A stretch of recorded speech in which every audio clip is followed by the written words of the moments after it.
All team, give it everything you got.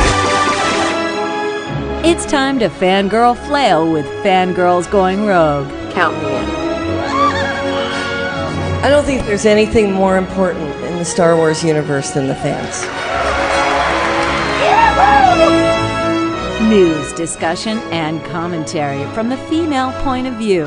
You call this a diplomatic solution? No, I call it aggressive negotiations.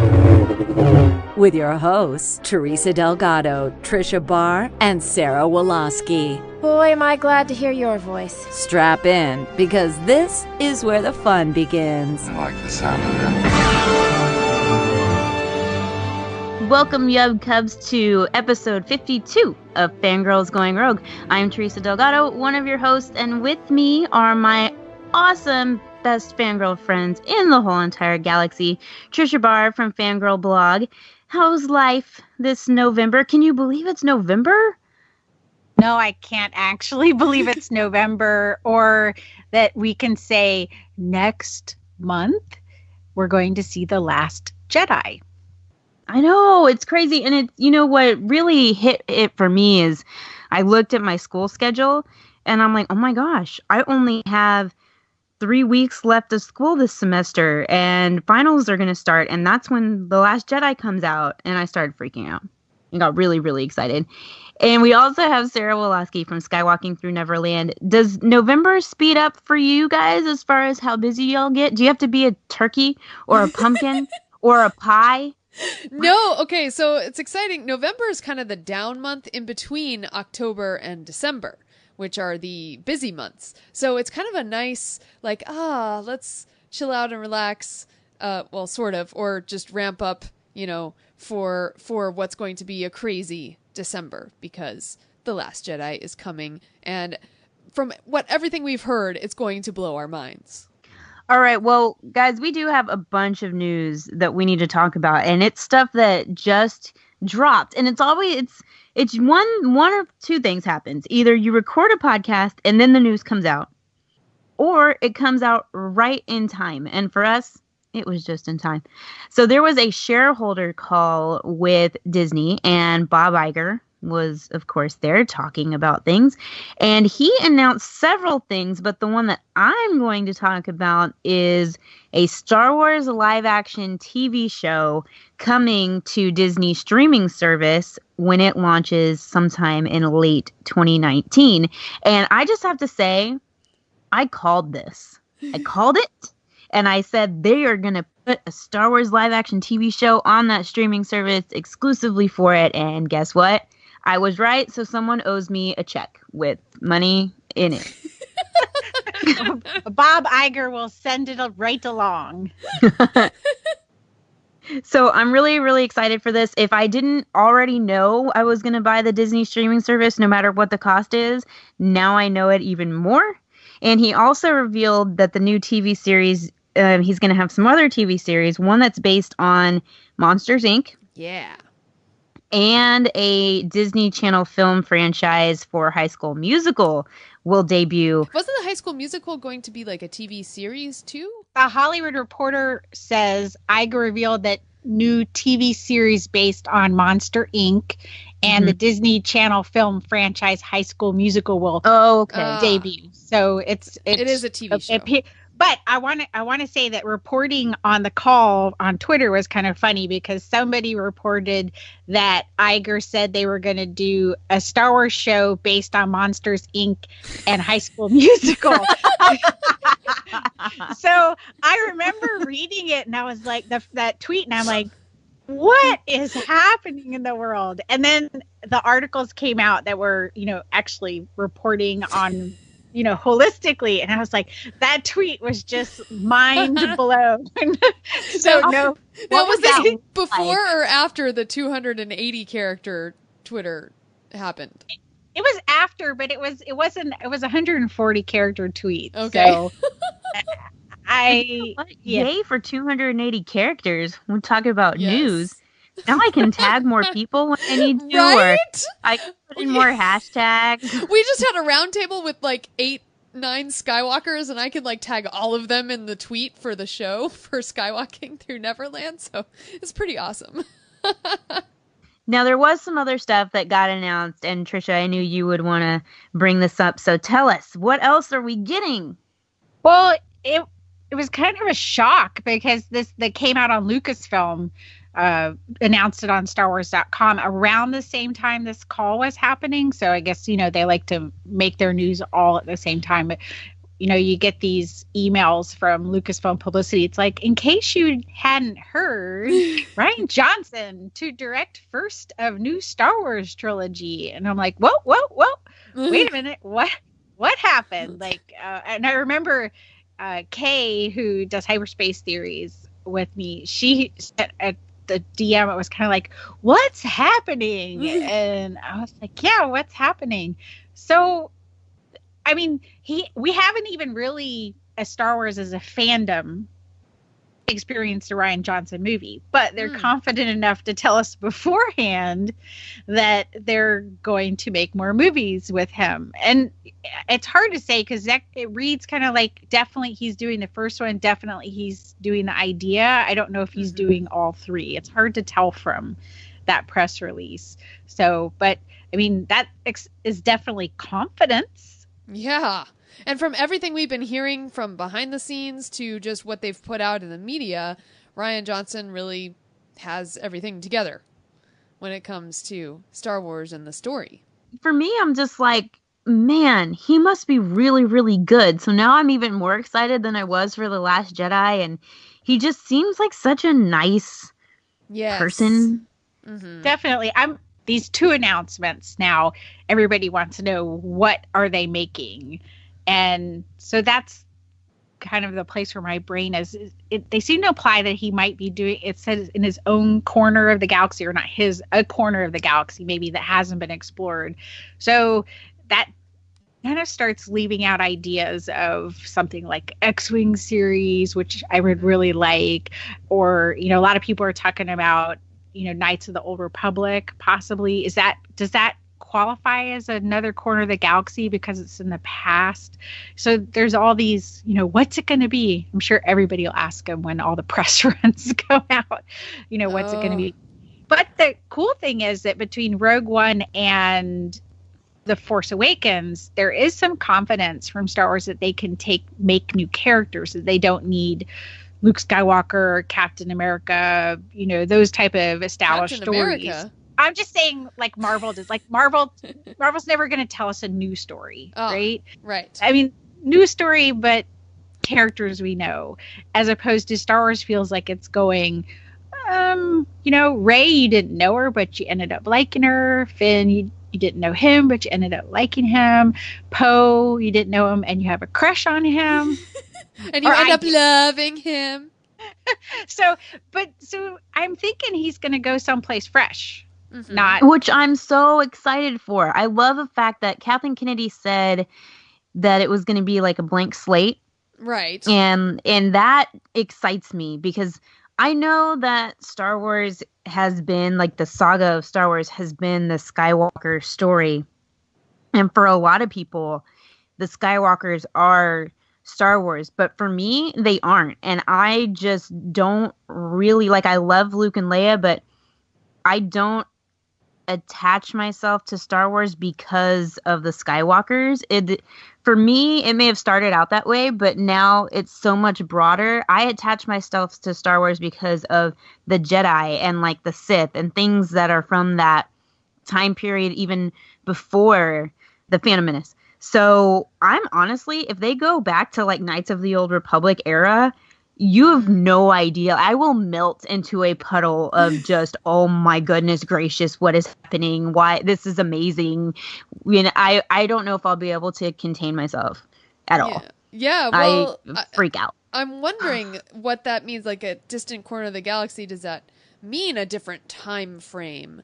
Or does it mean, like we got little glimmers of in the Thrawn novel, of this other space, with the unknown regions. Yes, the unknown regions. I'm wondering if it's gonna, like, take place there because they've started teasing this unknown regions area, and same with, isn't that where Snoke is from, or is that just my conjecture? Well, that's where the First Order had disappeared into. Yes, that's right. That's right. It's also where Jagfell was from in the expanded universe. Yeah. Okay. So I'm wondering if that's it, but then that does have a tie with the galaxy that we know already. So part of me is excited that it's going to be new, brand new, but then another part is like, but I like how all the novels and stuff, you have these little bits of things that tie together even across, 30 years of time. You have like this piece of hair in Leia's box that gets opened up in Bloodline, and it's the piece of hair from the novel when she was 16. So, I think that is super cool. So I hope, even if it is set somewhere totally different, that we'll get these little threads of connection.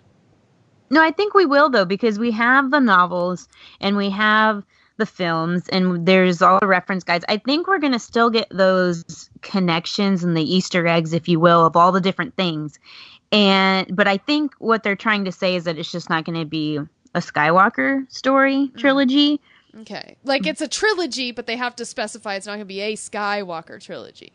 Right, because I think most people would think that because it's a trilogy that it's like the next set of 3 movies, and so it's not 10, in other words. Right. And so I think we'll get all of those threads connecting everything, which I think will be really, really cool. You guys said something that made me think of something, and now I lost it. So boo. I'm hoping it's not Force related.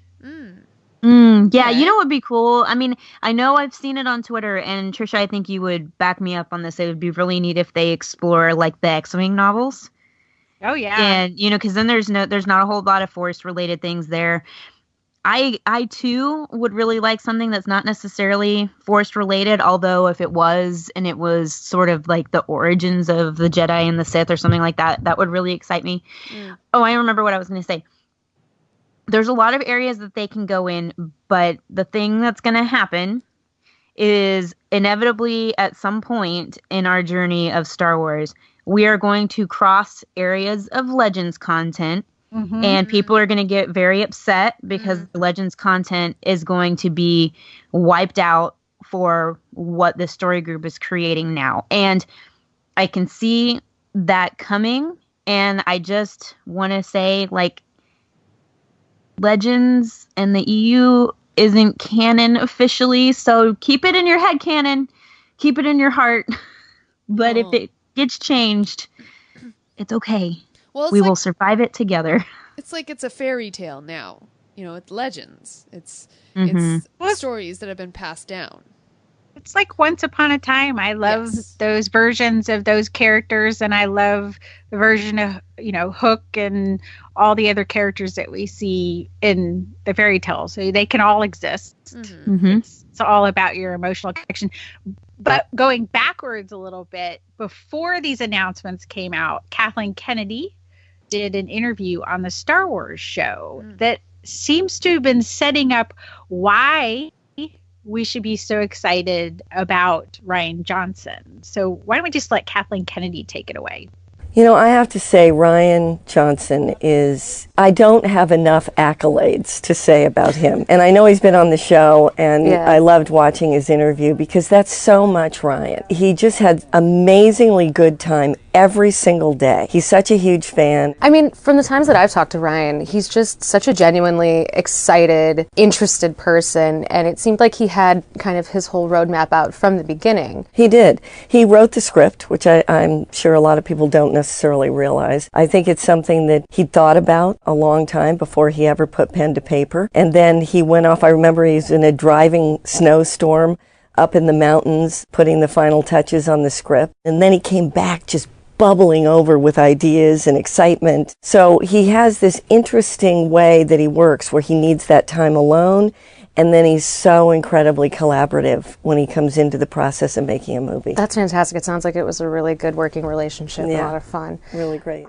It sounds, too, from the rest of her interview that they were really excited about how people reacted to Ron Howard's Twitter stream for the Han Solo movie because, this whole director chaos, and then everybody's like, Ron Howard has like the coolest Twitter stream. So did you guys see that J.J. Abrams now has a Twitter account that isn't active yet? What? Yes. I didn't. What is this? Well, our friend Paul McHugh discovered it, and he's pretty much he is a Bad Robot fan, so he's a big Lost fan. But he found it on Twitter, so I'm thinking we're not going to get we'll probably get notes from J.J. Abrams, but they won't be like notes from J.J. Abrams by a Bad Robot. These will be like J.J. Abrams notes from the making of Episode 9. Which would That's going to be cool. awesome. Now, is this on Twitter? It's like a locked account right now? So it has no followers? Okay. No followers, but it's there. So I think this is inevitable. And, Kathleen Kennedy sounded like they all were really excited about how, you can go on StarWars.com now and essentially see they've compiled all of Ron Howard's tweets. So if you missed any of them, you can find them all, which I don't know what they don't show you anything, but it feels like you're there, right? And I remember back during the prequel trilogies, we would get the, notes from the set and get to see kind of behind the scenes. And it kind of reminds me of that. And I'm glad they're getting back to that. I feel like they're probably like, J.J. Abrams, you're going to do 9 and you're going to tell people about it. No mystery box. Do we know what the handle is for the J.J. Abrams account, even though we can't follow it? No, I think it's just J.J. Abrams, and it's the one that's verified. It has a picture of a moon. Yep, that's it. That's it. Yeah. You can follow it, but it's pending. Yeah, it's like a follow request. Interesting. Mm-hmm. It'll probably sneaky pants. The day they start filming or something. That would be cool. And then it'll have like 5 billion followers all at once. Wow. I'm excited about that. But we haven't even, I feel like it's so much stuff has happened. We saw the trailer before we talked last, right? For The Last Jedi? Yeah. Yes. And now we've had the international trailer, which is most of the same stuff. Yeah. A couple little different things, but pretty much the same. But we had the director's behind the scenes video where Ryan makes his mark. And that was on October 24th. And all the actors talked about working with Ryan. So I feel like they were building this hype all along to kind of clue us into what it was like to work with him. Walking up the ramp, walking through the hallway. I flash back to when I was a kid with the action figures inside. Suddenly I had like a big lump in my throat. This is how it gets you. Camera set, here we go, stand by. And action! Ryan is doing many unexpected things and taking characters in new directions. The individual stories of these characters are elevated and made fresh and new. That's what I love about Ryan's approach to the story. It's like a real journey of discovery. Ladies and gentlemen, welcome to episode 8. First time shooting with Mark, first time shooting with Daisy. First time shooting a Star Wars movie, and we got some cool stuff. My favorite moment is Poe sliding into the trench. And when they transition, as they follow the slide, it comes from just seeing a behind the scenes shot to the full, all the graphics in it. You could see the speeder that he was in on Crate flying into the trench and crashing. So to me, I'm like, did Poe like jump out of this? I don't know, because all you see is him running and sliding because you don't see all the special effects. But is it like the Obi-Wan Kenobi shot in Revenge of the Sith when they land on Grievous's ship and he jumps out and slides? I don't know, but that was kind of what came to my mind. And there's a couple other scenes in there if you watch really carefully, because I'm like an uber nerd and I press play, pause, and you go, and it can take you 15 minutes to go through 2-minute video or whatever it is. Yeah, you can see some cool fully rendered shots that are just kind of mingled in with all the behind the scenes stuff, which I like. I also want to say that going shopping with my mom, I was in California, I got to say hi to Sarah too while we were there for Rancho Obi-Wan. That the trend is sweaters with animals on them. There's Ryan in his lobster sweater apparently setting the trend before the trend now of this fashion year to wear animals on your sweaters. So I just like that he's fashion forward in this behind the scenes video. Totally random moment. So Teresa's also very fashion forward then. I am, because I have a badger sweater. That's right. I need to get me a fox sweater, damn it. Or a silver fox sweater. Oh, crystal fox. A silver fox. Was like, are we talking about Richard? Is his hair turning silver? What's going on? All right. Well, as you guys know, our listeners, and of course, you guys I'm talking to, I love numbers, how movies do in the box office. And right now we can't look at what Sarah likes to call box office moho because the movie hasn't come out yet. Darn it. But what Tricia actually found this really cool article on pro.boxoffice.com, and that's actually talking about long-range forecasts for Star Wars The Last Jedi. And the actual title of the article is Long-Range Forecast, Star Wars The Last Jedi and Ferdinand. Which I know, it's like so random. So what they do say is they give us a good list of some pros and cons for The Last Jedi. So pros, it's Star Wars. And they make a comment about how its family component is as strong as ever, and generations of fans have embraced the saga, and so on and so forth. They also talk about the trailers have been really exciting, and the Twitter activity for the trailers is rivaling that of The Force Awakens.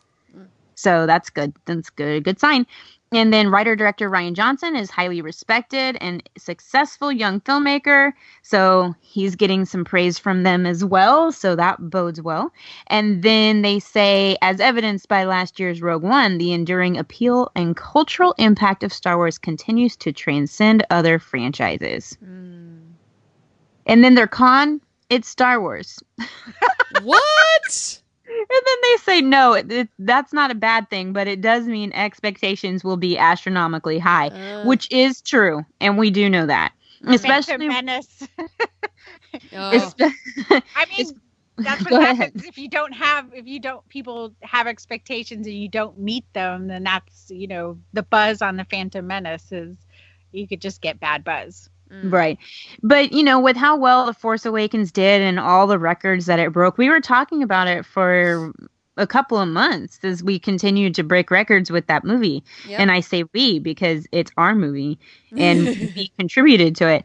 So all of that to say, they look at a long-range projection for this. They are predicting a 3-day wide opening, so your Friday, Saturday, Sunday, at $215 million. Wow. And they're looking at a domestic possible total over an 8-week forecast of $742 million just here in the United States. So, this could go that way. Okay, so I have a question. What did The Force Awakens make in the first weekend? Okay, so domestic total gross for The Force Awakens was $936.6 million. Okay. So they're projecting under that. They're not willing to go that high. And then as far as its opening weekend, its weekend gross for that very first weekend, December 18th through the 20th, it was $247.9 million. Whoa. Okay. So they're not projecting over that.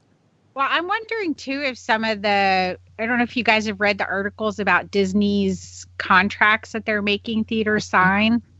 And some of the smaller theaters just aren't going to run this movie.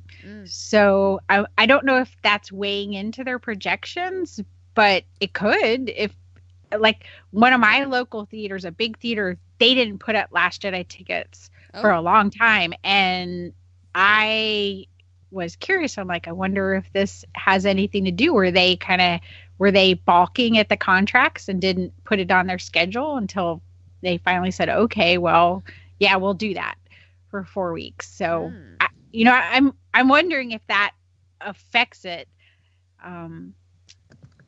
Just because smaller theaters just aren't going to show it. So they're just like, well, you just have to drive to a bigger city because at 2 weeks out, our theater would be empty for the next 2 weeks. Oh, right. Because everyone had seen it already. Interesting. Right. Because the contract says they have to show it for 4 weeks and and have to give a higher percentage than they typically would have to off the taking. And so that for a smaller theater, I mean, it's kind of like a big business deal, and you just can't expect those kind of things out of small businesses. Right. Yeah. So for people who don't know what we're talking about, like Tricia just said, there are some things that as a movie theater, you have to sign in order to show a now Disney-owned movie. And one of them is length of time that you have to devote. I think there might be even a number of screens as well that have to be showing the movie, and a certain percentage of the box office ticket goes back to Disney. And if you violate any of these conditions, then you end up having to give more of that box office percentage. But I was thinking about it, and most movie theaters are kind of like airlines. They don't make much off of the ticket sales. They make money off of you in concessions. So that's where they make a lot of their movies or their money. And that's why a lot of theaters are moving towards that sort of dinner and a movie style, like Alamo Drafthouse, because they make more money off of you that way. And a lot of movie theaters are switching to that recliner seating. Yes. And they're losing seats in the theaters because they're putting in bigger, more comfy chairs with more accommodations for food and dining and things like that. And so the model of a movie theater is changing. And that's kind of interesting to think about as far as how it's going to affect box office numbers. And we're really going to start to see it probably when we can compare The Last Jedi to The Force Awakens, which I'm a numbers geek for this stuff, and I'm not normally a numbers geek, but for this I am. Absolutely. One of the things I enjoyed most about The Force Awakens was just watching every day the numbers just jump by thousands.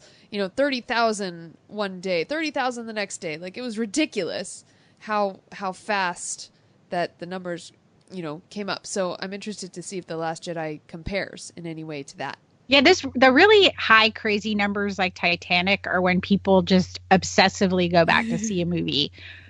So has he made a movie that people obsessively go back to see in the theater because of the experience? That's the real question, that you can't put a number on it until you see the movie. So that's why they can't even project that. The way people talk about Rian Johnson, it's quite possible. Or everybody sees the movie and is like, well, that's not what I was expecting. Because remember when Mark Hamill was like, well, it wasn't what I was expecting for Luke Skywalker. I'm like, I don't know, should we be nervous about this? Yeah. So they've kind of gone away from that talk because everybody's kind of like, what does that mean? Right. Well, it's funny you bring that up because I saw a tweet from Rian Johnson yesterday, and he said, obviously, I hope you like The Last Jedi, but man, now I really hope you like The Last Jedi. Nice. Or what if the porgs just don't meet our expectations? I think my expectations of the porgs are pretty low. I'm prepared for them to be on screen for maybe 30 seconds.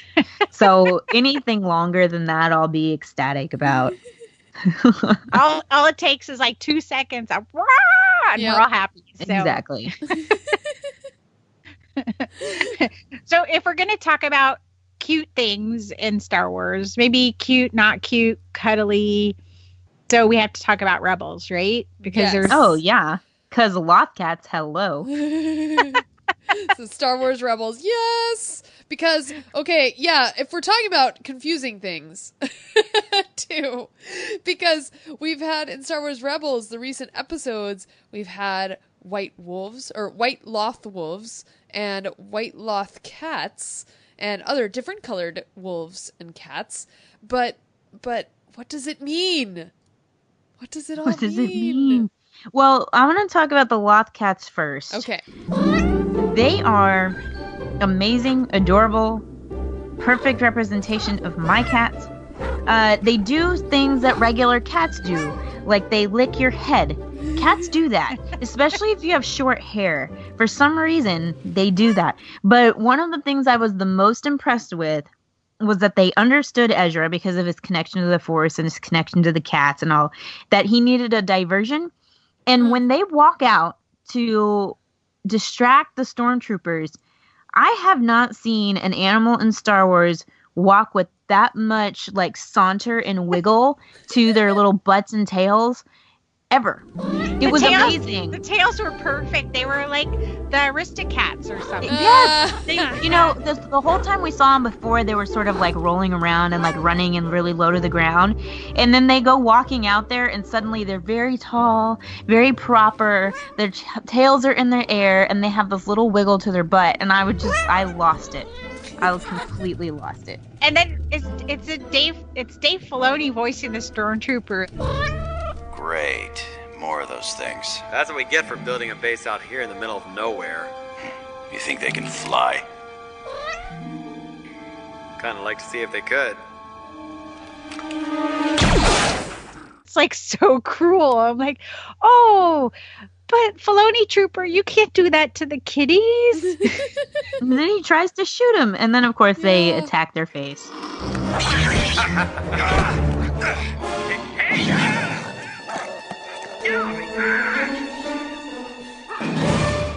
Yeah, they made that whole episode for me, if I'm being perfectly honest. It's like a Home Alone, only with cats as the.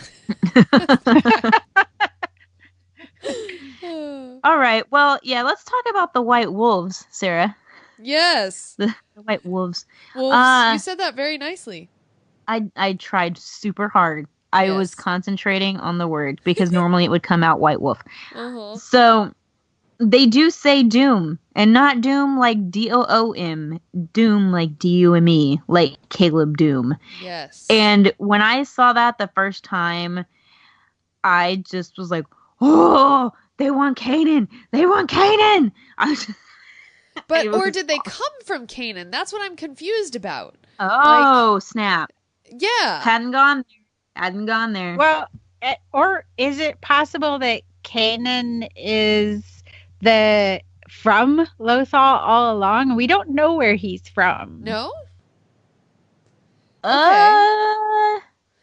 He's from Coruscant, but that's where he grew up as a child after he was taken. Oh, yeah. To You're be right. a Jedi. And the artwork on the back is the Jedi coming down and descending. The artwork on the what?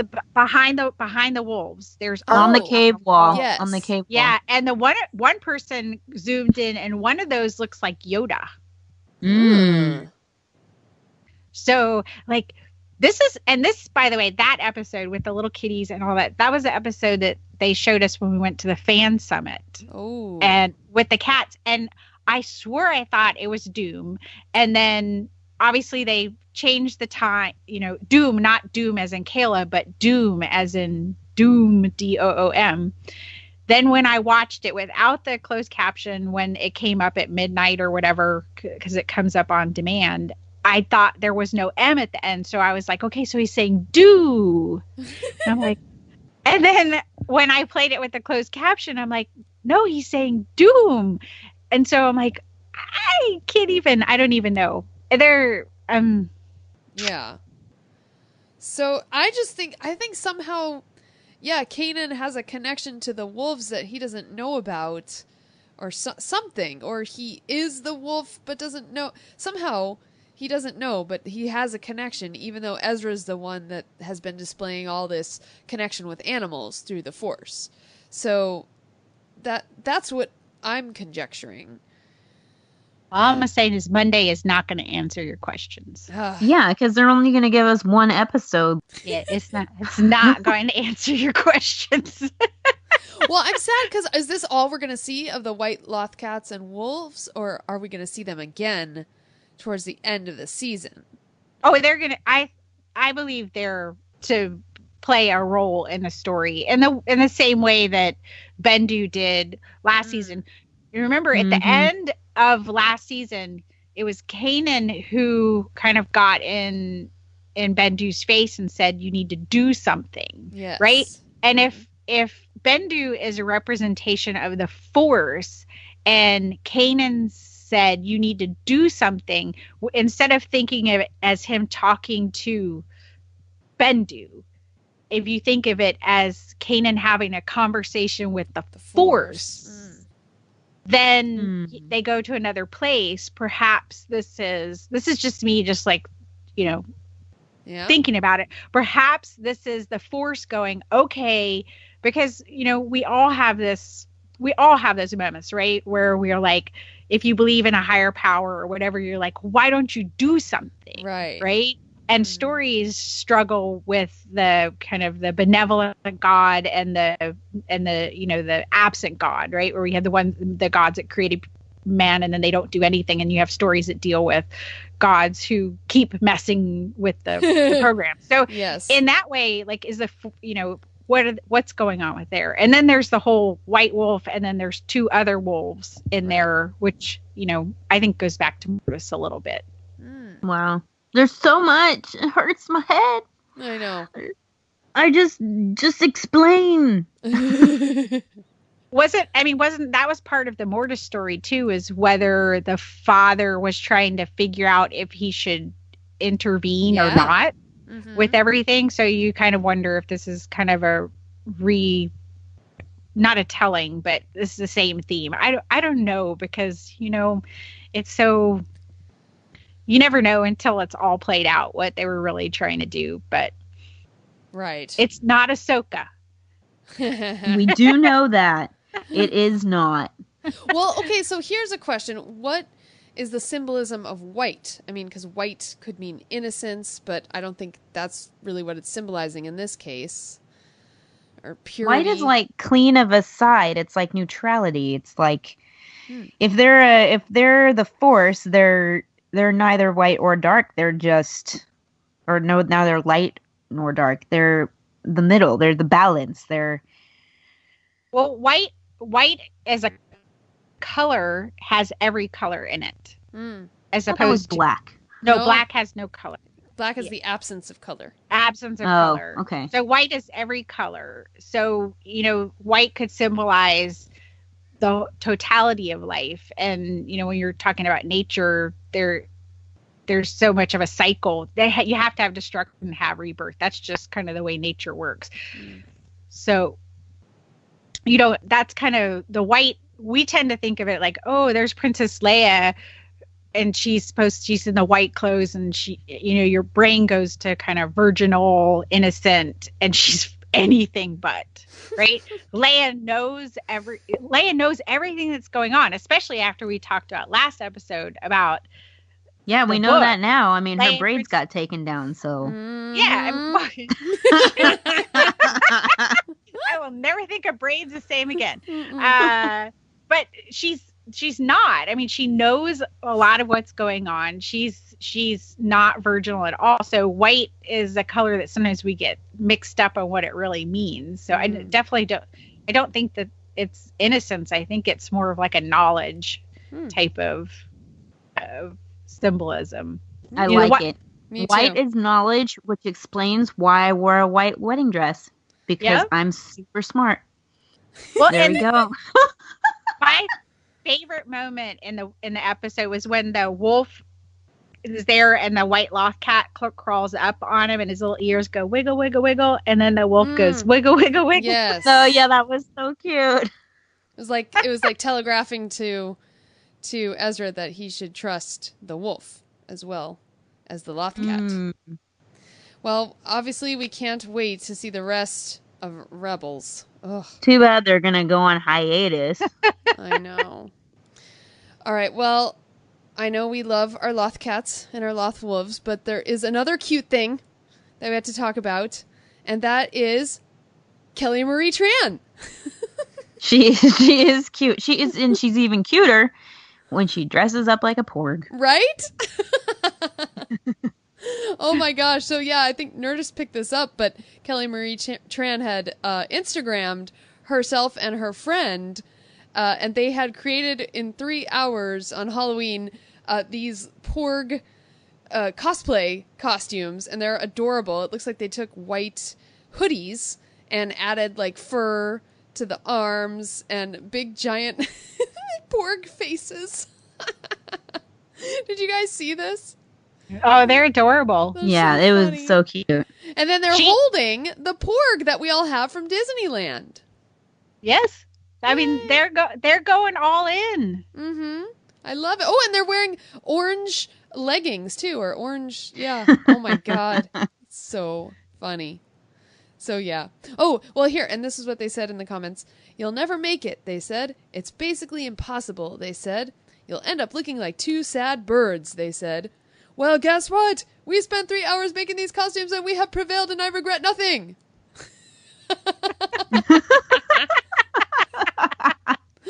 That is awesome. So everyone follow Kelly Marie Tran on Instagram. It's just her name, Kelly Marie Tran. Yay. And she shares the coolest thing. She was Instagramming about her pictures from the Hollywood Reporter. She's in the 2017 Next Generation of Stars, which Daisy Ridley and John Boyega were a part of. And she's talked about positive body image and believing that you can be something. She's like, look at me. I'm not what anybody would have expected for Hollywood, but here I am and I'm proud of it. And everybody else should be too, you know, that to get your chance. So I just love her Instagram. It's totally wonderful. And please, mean trolls, do not go and chase her off like they did Daisy Ridley. Yes, please don't do that. Don't suck. Hashtag don't suck. Absolutely. Ugh. And I think Kelly also represented, I don't know if you guys saw the SW Rep Matters hashtag on Twitter, that just, she talked about, you know, we need to have more people of different types in Hollywood and in important roles. And that's the message she had in her Hollywood Reporter interview. And so if you haven't checked that out, there was a lot of fun conversation about different people just saying how important characters like John Boyega or, you know, Spin or Poe or Cassian, you know, we talked about that story, just seeing themselves represented on screen. So, you know, these things are really important and it's cool to have her talking about them too. Definitely. Agreed. Well, speaking of Star Wars Rep Matters, I think it's important that we continue what we do here on the show and we highlight amazing women in Star Wars. And to do that, we have the amazing Vanessa Marshall. She got to talk to us about a lot of things, including the ending of Rebels and what it was like for her, but also what it's like to be the mom of the Star Wars Rebels cast.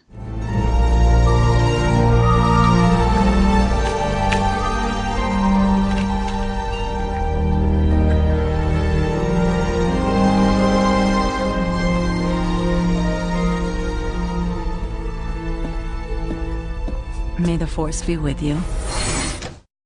We are so excited to bring you another member of the Star Wars Rebels cast and a good friend of our show, Vanessa Marshall. She plays Hera Syndulla on Star Wars Rebels.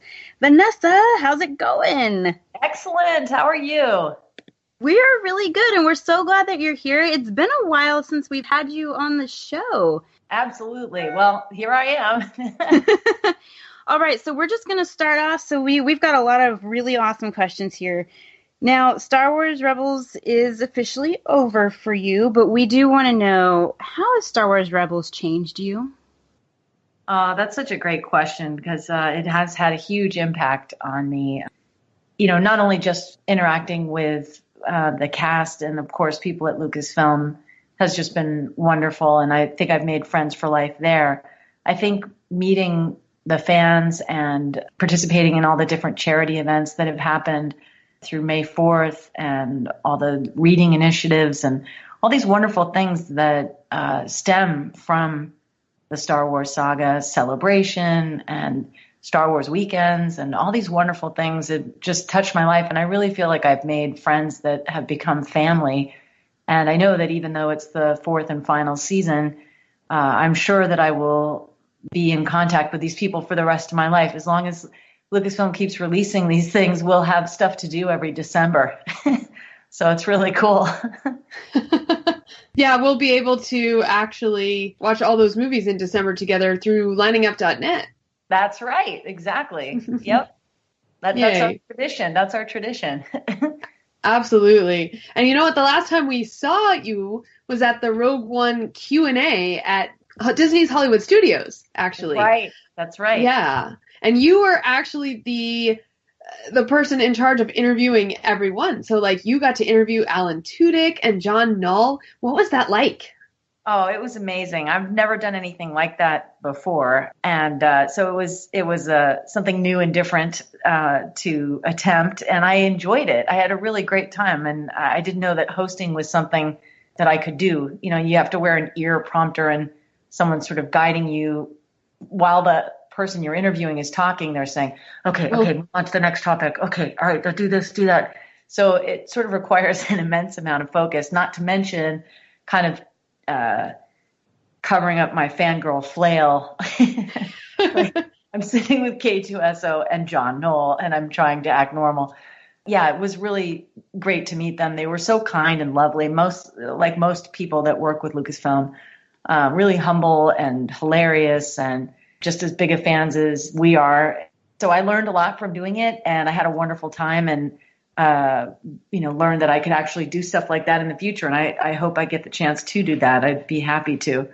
It was awesome. You did a great job. We really love that. And good job in managing someone talking in your ear while you're trying to actually listen to what they're saying. Cause that's the hardest thing. It brings multitasking to a whole new level. But it was great. They were supportive in my ear, so it's not like they were distracting in any way.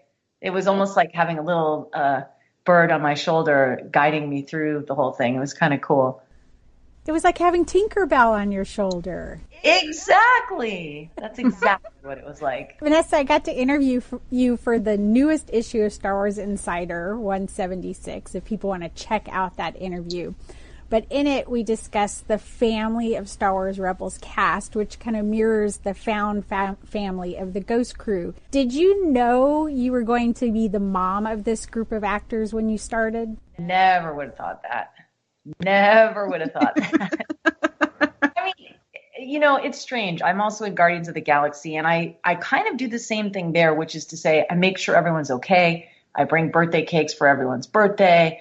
I order us food from strange places. Like, I always make sure that people are sort of happy and healthy and ready to rock. And for some reason that the Guardians of the Galaxy, no one looks at me like a mom.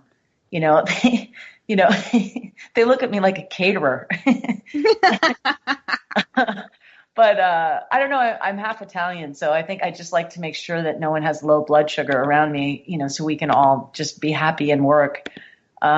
It's just something I've done since I was a kid. When new neighbors would come into the neighborhood, I would bring them cookies. I don't know what that's about, but interestingly enough, there's something very nurturing about that. And in a way, it's what moms do for their kids. And so given that Hera was sort of the mother figure in the Rebels scenario, it really was more like I became the mom in that group dynamic. And in a really cool way. She's sort of the cool mom that you can tell anything to and, wants the best for you. And so, yeah, I never would have imagined that, but lo and behold, there you have it. And I don't have any kids, but I think, wow, man, I'd make a great mom. It is funny. In my purse, I have anything and everything anyone could need for any kind of emergency. I mean, try me. I've got it in my bag. Trust me. It's true. My bag weighs like 400 pounds, but so true. And everyone knows that. They're like, Vanessa, do you have a Band-Aid? Yeah. Do you have a yellow highlighter? Yeah. Do you have lip liner? Yeah. Do you have beef jerky? Of course. Do you want chicken, turkey? What kind? Ooh, do you have pork? No, I don't have pork, but I have bison. I know Tia likes this particular kind of jerky that's like all no nitrates and whatever. I make sure that I have that in my bag for her in case she gets hungry. I mean, it just goes on and on. But isn't that what moms do? Don't they have like diaper bags with, wet ones? And I have wet ones. I think you're referring to Mary Poppins, but close. Well, okay, so we know that you're the pack rat of the recording studio, or the mom, but like, who's the goofball in the recording studio? That's definitely going to be Steve Bloom. Yeah, I mean, it's a tough call because we all are sort of strange at times. I mean, we all kind of act like idiots. I would definitely say it's a pretty close competition, but Steve usually makes us laugh the most because he can make these strange sounds that are just so otherworldly that he takes it to a different zone that none of us are even vocally capable of doing. Yeah. Is there a voice that he does when y'all are recording and you just kind of are messing around practicing stuff that sort of owns everybody? Yeah.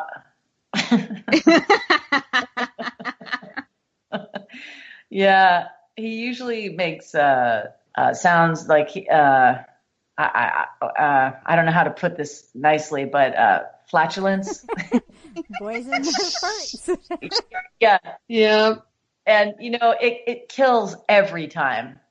It really does. Because, we're trying to take everything so seriously. And then he'll say like Stormtrooper number 12 or whatever, I don't know, some horrifying line. And then he'll go, boop. Oh, sorry about that.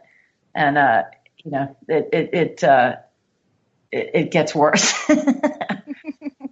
So hopefully it's okay to tell you that those are the kind of jokes that are going down, but not often. But when they do, forget it. We all die laughing. Does D. Bradley Baker record with you guys too? He's amazing. My favorite thing is when he makes his cricket sound. Oh, yeah, he can do crickets like nobody. And I'll just look at him and go, D, do crickets. And he'll do them. And every time I feel like I'm in a cornfield somewhere taking a vacation. Wow. Yeah, it's pretty epic. I think he can make any sound. The one thing I miss about Star Wars weekends is Dee doing just any sound on the stage. Exactly. I know. He's so talented and he's so smart and such a great person. He's just the best. I always learn something from that guy. Always. Any conversation I have, I walk away learning something. He's always reading a good book or, he's just a positive experience wherever he goes.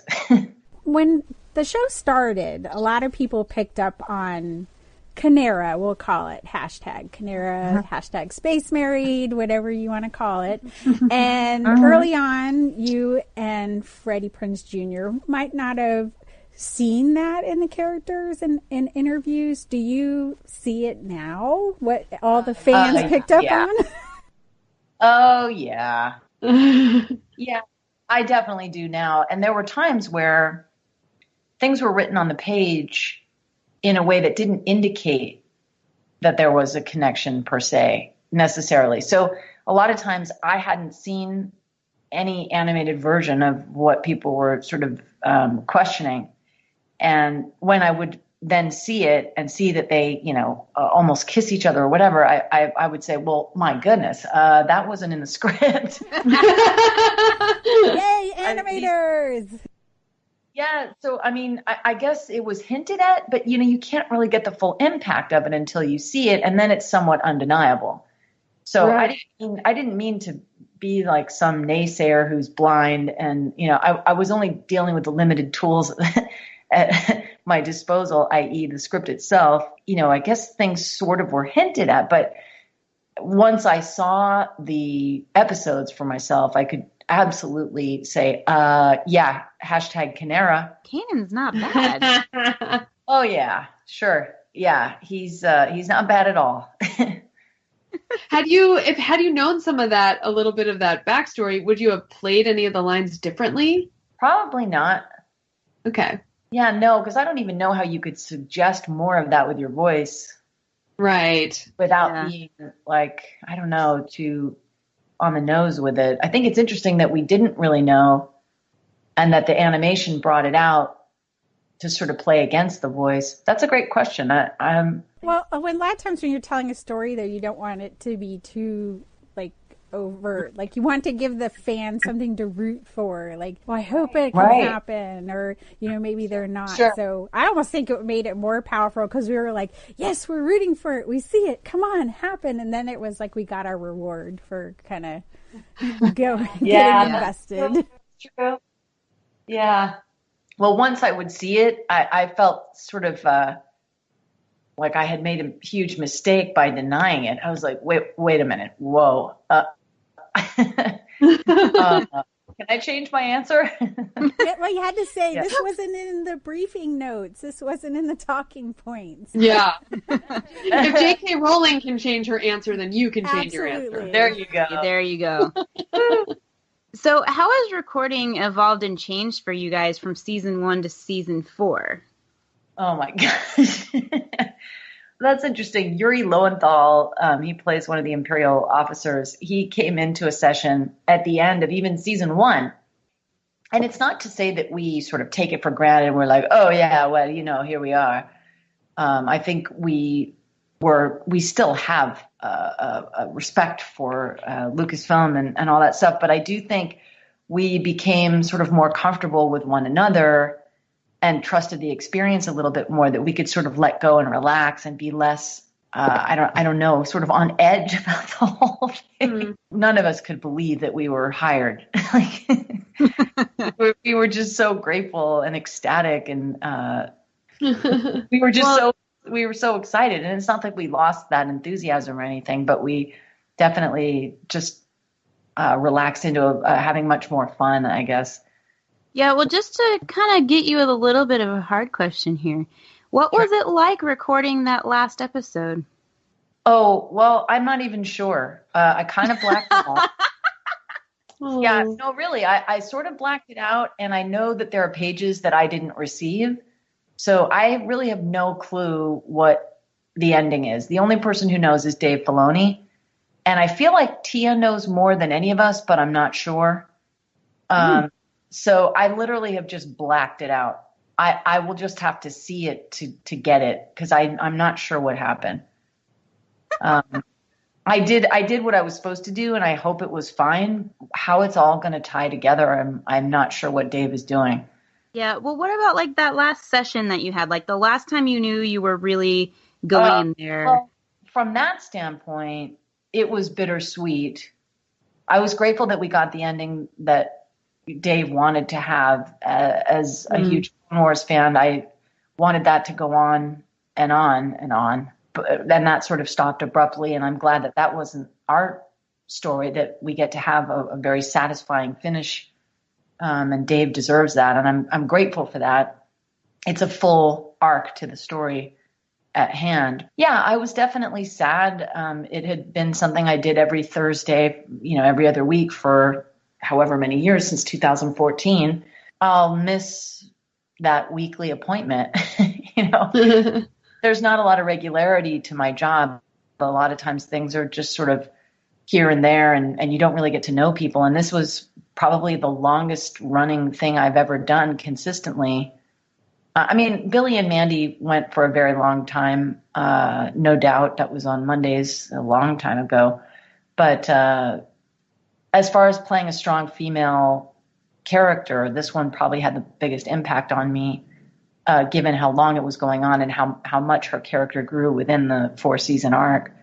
And knowing that I wasn't going to get to do that anymore felt kind of sad. I guess what cushioned the blow of that was doing Forces of Destiny and also the Lego Freemaker adventures. It was bittersweet. My heart was just filled with a ton of gratitude, but a twinge of sadness as well, or a tinge of it. I can definitely see that. You know what? You spoke of Forces of Destiny, and we are all loving it, of course. And we loved one of the recent episodes where Hera comes in and saves the day with the ghost. How is it like recording? I guess it's very quick, I would assume. Yeah, it is pretty quick, I must say. Pretty quick, and it's not as we all record separately, and So it's not as uplifting in terms of, hanging out with the cast. Whereas, with Star Wars Rebels, we were usually together unless Tia was filming something but for the most part, we were always interacting with one another. Right. But, yeah, the episodes were a lot shorter, and it felt like the sessions went by very quickly. So it's not quite the same. It's a better experience in a weird way, seeing it come together. So it's been fun to watch those things on YouTube, knowing, what they were on the page and now getting to see them online. Do you have like a favorite episode? Oh my gosh, they're all so good. Is it Tracker Trouble? I really liked seeing Han Solo. Yes. Yeah, that's that it. That's good. Tracker Trouble. Yeah. Yeah, I thought that one was pretty cool. But they're all great. It's hard to say, seeing BB-8 go across, like the music that they use is so great. And the one with Ahsoka was also great. Yeah, it's really hard to say. Yeah. When you also mentioned Freemaker Adventures, so is the recording of Freemaker similar to what you were doing with Forces of Destiny, or were you with the other actors? It was very similar. Yeah, there was not much interaction with the other people. I would come in and do like 3 takes of my line and then leave. So, and I actually haven't watched the full episodes yet. So I have them on my DVR and need to find out how those came together, because I'm sure it seems like we're all in the same room. They came together fantastic, FYI. Oh, great. They're great. Every time they release one, I'm like squealing and going, yay, Forces of Destiny. October 29th, you guys. Oh, is that the next round of Forces of Destiny? And they have the little Maz introduction now on YouTube, where she kind of weaves all the stories together. So it's like, yay, more Maz. That's so funny. For some of the episodes, when she wasn't available, I would do Maz's voiceover. I didn't know I could do her. I just love her, but they asked if I would read that part. Obviously, I'm not doing it on the YouTube thing, but sometimes they need someone to just hold the place for the animators. But that was so much fun. I love her character so much. So you did a Maz voice? Yeah. Not for you to hear, for the animators to use. Right. To get her to do it for real, because she's obviously, very busy. Yeah.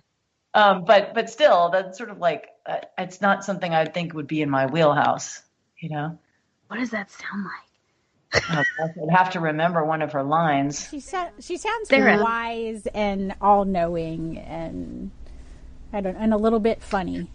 Yeah. Like, say something about tea. Like, oh, I like my tea cold and hot. I like my tea cold and hot. It's really not bad. It's actually pretty good. Well, the way the way her lines are written and the thing, she's very funny. It was easy to do because obviously it was written, she was great.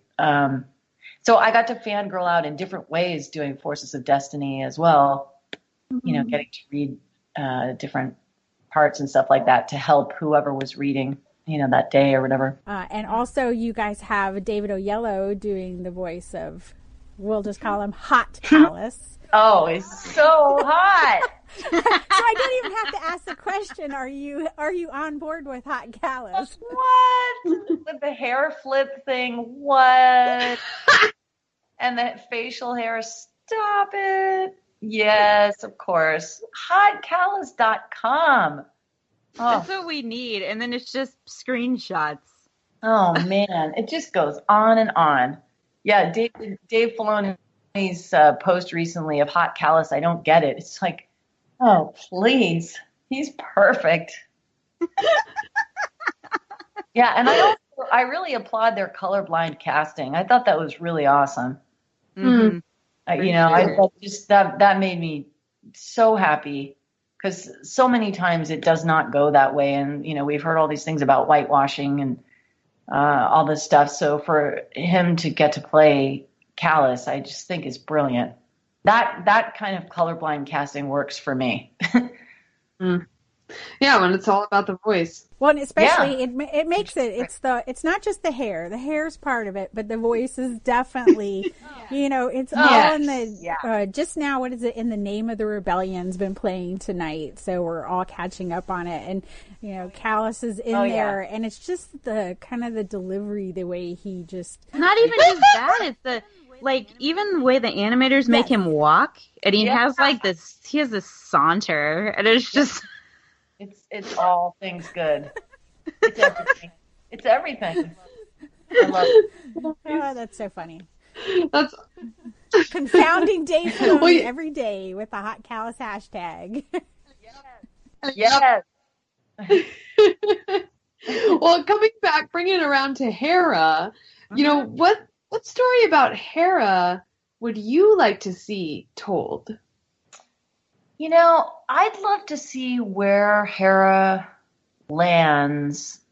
Maybe if she's still around in sort of Force Awakens time. I wonder where she lands ultimately.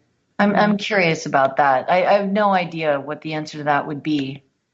But I mean, if she's around, where would she be? I don't think she would ever give up. Doing the right thing and helping anyone in need. But I just wondered sort of which planet she might find herself on and why. That would be interesting. Would she go back to Ryloth? Would she not? Yeah. I don't know. I'm curious. I wonder. She's such a powerful character that she's certainly, she wouldn't just go retire and play sabacc somewhere. I don't think. Maybe. I don't think she's a sabacc player. Oh, I think she would do it to prove a point. Oh, yeah, maybe. Well, there's a Forces of Destiny episode for you. Yeah. That'd be a great episode where Hera gets challenged at a game of sabacc that she wouldn't be able to win, so she does. Yeah, exactly. Because she has to. Yeah. Is there a typical day for you as a voice actress? Is there a day that you could describe, or is it every day is different?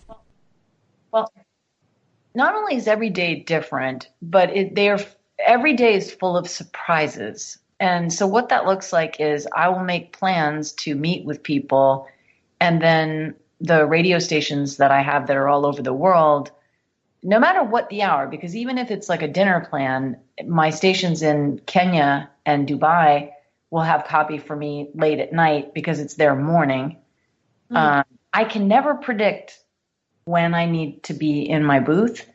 And it makes it hard to have friends because, well, the thing is, if I'm getting to know someone and the first 5 times that we make an attempt to hang out, I have to reschedule, most people are going to assume that I'm a flake, a jerk, or something, because no one can believe that anyone's schedule is that ridiculous. And unfortunately it is.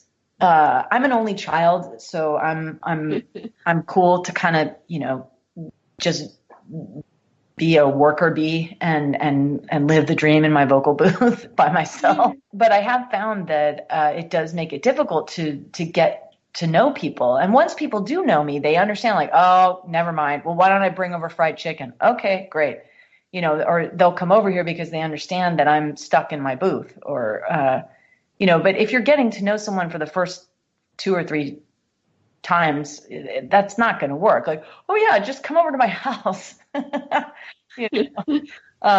anyway, so the one consistent thing is that it's completely inconsistent, and that much I can say. And then also, it's very strange because it sort of comes in waves. I was the voice of Freeform, and they ended up making a change. The company made many changes sort of all over the place. I was not the only person impacted by that. I think in one weekend they saved $1 million. Yeah, so, cuts were made. Ouch. Walgreens.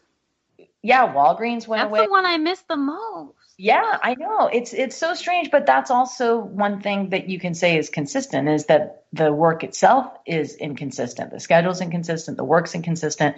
But as long as I can really stay positive, stay grateful, and demonstrate through actions to the people that I love that I care about them and that I promise I'm not flaking. And, that there could come a time where I'm literally knitting 24 hours a day and we'll have all the time in the world to just sit around and do nothing. Because, the entertainment industry is just so bizarre in that way. But I really make an effort to let people know how much I love them, given that things are so erratic. And then I stay poised and ready for the next thing and stay very positive about, doing research in terms of the market and the trends in voiceover and trends in the world and so on and so forth, how American consumers want to be spoken to. And, I just make sure that I'm constantly engaged and feeling creatively alive. And that helps sort of cushion the blow of any rejection or change or unpredictability that could otherwise be really annoying. And I try and look at it as an opportunity to be resourceful and try and help other people who are in a worse situation. And I find that sort of breeds more work You're for everybody. Hera. A little bit. I always say Dave Filoni typecast, which is George Lucas typecast too. So you're just bringing the world together. Yeah, that's interesting. Yeah. Well, and you bring up the industry, which I think is important, especially with a lot of the things that are going on, as we talk about Hollywood as a whole right now. And I know that you've been through a lot when it comes to your own self-image and then also what you saw with your mom, like what happened with your mom's career. So what really influenced you to move from on-camera stuff to off-camera doing voiceover? Well, to speak to your point, my personal image issues, I assume that you're referring to the fact that I've lost 70 pounds. I used to be much heavier. And yes, just for people who don't know, my mom, her name's Joan Van Ark. She was on a show called Knots Landing, and she was on Dallas. She was Gary Ewing's wife, and that was on TV for about 13 years. And my mom is a size 0.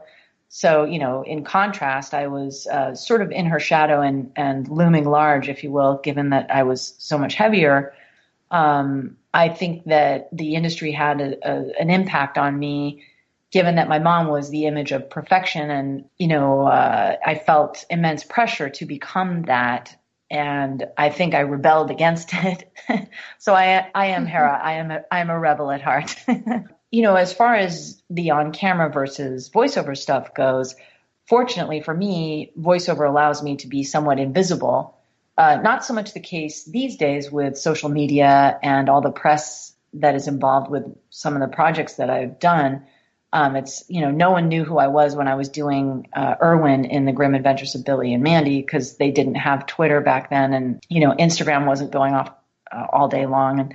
But for the most part, I'm invisible where voiceover is concerned, and it really doesn't matter what I look like or what I weigh or any of that. And the on-camera stuff there, I was typecast as sort of the fat, funny friend, and I had no problem with that. The one part that I got on Scrubs, I played Becky, the intern, who was in love with Sarah Chalk's character and constantly getting in the way of Zach Braff's ability to date her. I was this hostile intern, and I wore an Incredible Hulk shirt to the audition, polyester shorts and knee-high socks, and kind of looked like a gym teacher. And, this is not attractive. But it was hilarious. And I booked the job, and I loved it. And I got to play basketball with him, and it was very funny. You can Google it, Becky the intern on Scrubs. I think it's the episode after the pilot. But anyway, I thought my day had come at that point. I was like, you see, as long as you're patient, there's a place for the big girl, And unfortunately, the episodes ran long every week, and Becky didn't become the the very important character that they intended her to be, and nothing really went anywhere. And simultaneous to that, I started booking voiceover work like almost every day I was working. So it ended up being a good thing that I was able to show up for all the voiceover jobs that I was booking. So I think between the pressure to look a certain way and the scrutiny that I was under as far as like being in front of the camera goes, And then the level of success that I was experiencing in the voiceover world, it just seemed like simple arithmetic to go where the love was and stop trying to be perfect or the funny girl or sort of act outside of. And I chose voiceover and stopped doing on-camera stuff. And that's how that happened. Never really looked back. I ended up doing more stand-up comedy and more essay shows where there's a show that's a topic and you write an essay about it and perform it like stand-up. So I was able to continue performing in that capacity and then started writing and wrote a novel. And I'm continuing to write today in an effort to find my voice, if you will. But for the most part, I feel like I've gone where the love is, and I like the voiceover community a lot and feel very safe there. So it works for me. Yeah, I'm working on quite a few things right now that I'm going to have a little bit more free time with Star Wars coming to a close here and Freeform and all these other things. I'm so grateful that I get to write again. So again, it's an opportunity. I would definitely do on camera again, but I think at this point, my body's changed, obviously 70 pounds lighter. I'm more like an athlete today, and I'm not even sure, given the changes where people like Melissa McCarthy and all these people who are simply fantastic, regardless of what they weigh. I don't think the standards apply today that once existed for women. We're able to be who we are, and that's what makes us interesting. I'm not saying that the pressure doesn't exist, because it does. Obviously, there's a whole fashion industry designed to sort of pander to that. But I think as an actress, I would have more success now if I were 70 pounds heavier. Because I think now I would be more interesting at a higher weight. And that's just interesting how things have shifted. So it wouldn't be so easy to just say, make a decision to do on camera again. I think I would have a harder time now with my athletic build, almost as equally difficult as it was then. If they gave you Leku and said, would you play Hera in a movie, would you do that? Of course. Yeah, I've got 3 versions of the Leku right here. Which ones do you want? The crocheted version, the latex, or the fabric? I'll bring my own. Yeah. Even better. And so you'll be doing the liningup.net for The Last Jedi? Absolutely.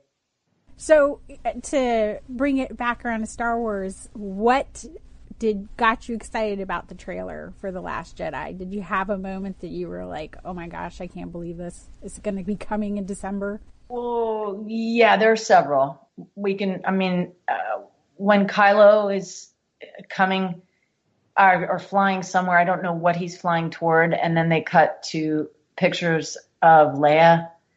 I don't know what that moment's about, and it makes me want to cry. The Porgs, the little Porg, loving the Porgs. Yeah. Porg life. Hashtag Porg life. Yeah. Okay, can you do a Porg? Can you do the Porg voice, or what they sound like? I probably could. I'm trying to remember. It's like 2 sounds, isn't it? Like sounds like a squeaky chair. Yes. Yeah. Well, yes. I'm not remembering the exact tone of it. Okay, hang on. I got it. You have? Do it again.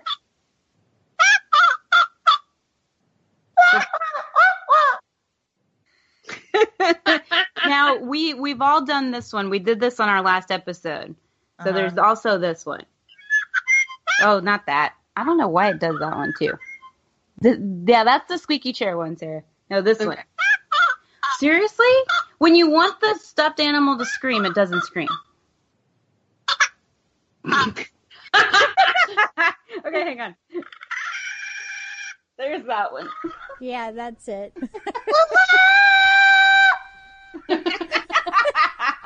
We're going to turn you into the next D. Bradley Baker. Oh, yep. Sure. Here we go. That's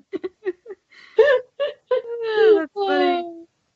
Yeah, so, and of course, when she hands him the lightsaber, thank you. When she's feeling the ground and the earth is cracking, or whatever the planet is cracking, there's so much going on in that trailer that it grabs my heart, and I almost disassociate the same way I did filming or recording the last episode of Rebels. Like I can't process that until December. I just have to put it in a box and let it go for right now. It's just there's too much. There's just too much. So Vanessa will have the tissues for everybody in the theater. Yeah. To watch the movie. It'll be in her purse. I mean, yeah. Oh no, I've got like a roll of paper towels for us. But when she says I need someone to show me through this, and Kylo extends his hand to her, don't even want to know what can't process that. It could mean a million things. And I'm not going to be like, spoiler alert. I'm not going to spin yarn here because hopefully it's for the best. Maybe I don't even want to say. Well, yeah. I mean, there's so many things that are like tons of misdirection in that trailer. And for me, there's like when Luke is like, I didn't take it serious before. I am now. I'm like, what does that mean? Right. Well, and just to confound people, the international trailer, when they use the translation, the feminine and the masculine form of you, it's completely opposite than the character shown on screen. So it's like, if you think too hard, it's like, are they deliberately misdirecting us, or did they tell them? Because then you start overthinking it. You're like, okay, do they know we'll find the international trailer and get the gender of the or will we just not see that at all, or are they going to just do it opposite? So I don't even try to think too hard about it. That's amazing. Yeah. Wow. Yeah. Needless to say, I'm rendered speechless. I'm grateful that I know that we'll be together at Man's Chinese Theater and we will get through it. Yes. I am so excited about that. So hashtag Kleenex. Yeah. So what else are you working on right now that people can find you, and where can they find you online? Well, I would definitely recommend checking out the third season of Guardians of the Galaxy. It is sublime. We go on this adventure and the characters get separated in these different worlds, and each episode is a different form of animation. It's hilarious. Oh, cool. Yeah. Gamora's worst nightmare is to be in a Disney setting. Like they dress her as a princess, and she could be more upset about the whole thing. And there's a whole song and dance, and Drax gets stuck in a comic book thing, and the animation styles are completely off the charts. And I really recommend if you haven't gotten into it, even if you were to just join at season 3, given that you've seen the films, no doubt, I highly recommend that. And of course there's Forces of Destiny. And there are a few other games that I'm not allowed to say anything about, but stay tuned. If you play I believe it's the Injustice 2 game, you can find me as Black Canary on that. And you can also find me on Twitter at Van Marshall. And my Instagram is at Vanessa Marshall 1138. Come find me, friend me, let's talk. Let's discuss all this. If you need anything, I probably have it in my purse. So just let me know. Shout it out to the social media from Teresa and Tricia and Sarah. Shout it out, fangirl shout outs.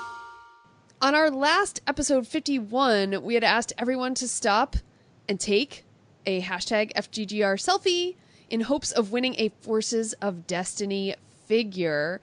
And you guys totally rocked it with your selfies. We saw all these awesome Forces of Destiny shirts. We saw people who were running and listening, driving and listening, cleaning or cooking and listening. And now it's time to announce the winners. So actually, Tricia, you have 3 Forces of Destiny figures, correct? I do. I have 3. So we get to pick 3 winners, so we each picked one. So my winner, this is fun just to look through them all, was Rachel Crouch. and she had an awesome Forces of Destiny banner on her Twitter feed that had Rey, BB-8, Han, and Chewie on it. And so just seeing Forces of Destiny with those characters, that awesome, what is it, Tracker Trouble episode? Yes, that Vanessa just brought up in the interview. So, yeah, that one, she wins. Rachel, all you have to do is send us an email, contact@fangirlsgoingrogue.com, and you have a figure coming your way. Whoa. Okay, and Teresa, pick your winner. All right, so my winner is at C Pipes. That's CEE Pipes on Twitter. She is just awesome. You can tell she's a teacher, and the picture that she submitted is her with her head almost like face down on a pile of science assignments that she was correcting. And she said that listening to Fangirls Going Rogue made her correcting science assignments so much easier. So I had to go with my teacher pal. So thank you so much. So send us an email to contact@fangirlsgoingrogue.com and you will have a Forces of Destiny figure. Woohoo! All right, so I went up and down the list. I made Richard swipe it, and I put my finger on one, and the one that won was at Mrs. Reb W, who had tweeted a picture listening as I drive home, pulled over and took a selfie as soon as I heard the hashtag FGGR selfie. So she was quick on the draw with that, and that is why I picked Mrs. Reb W. So once again, send your emails to contact@fangirlsgoingrogue.com, and I guess whoever sends their email first may get first pick of the figures. Yeah, that'll work. Okay. Yep, and we need your addresses. Yes. So make sure you send. Did we get the email? Just send an email. No address. Just send it. Just tag you're it. Hi. Say hi. Forces of Destiny rocks. Yes. And yeah, sorry for the delay, everyone. I know, Tricia, you're in charge of the figures, but for a while there, you were driving away from hurricanes. Yeah, what happened was we got them all, and then we did the hashtag, and then everything got put away, so nothing got rained on. It was like one of those things, is our house roof going to get blown off? So we had to protect all of them, and then I was like, okay, everybody's safe. Now I have to dig all that stuff out and go, okay, where is it all? So, yeah, there's my giveaway box. There it is. All right. Well, since we have brought back Collecting Corner, and it's my favorite part of the show, I'm going to start off by talking about the book Certain Point of View. It came out, what is it now, Tricia, about a month ago? Yeah. We're about a month out.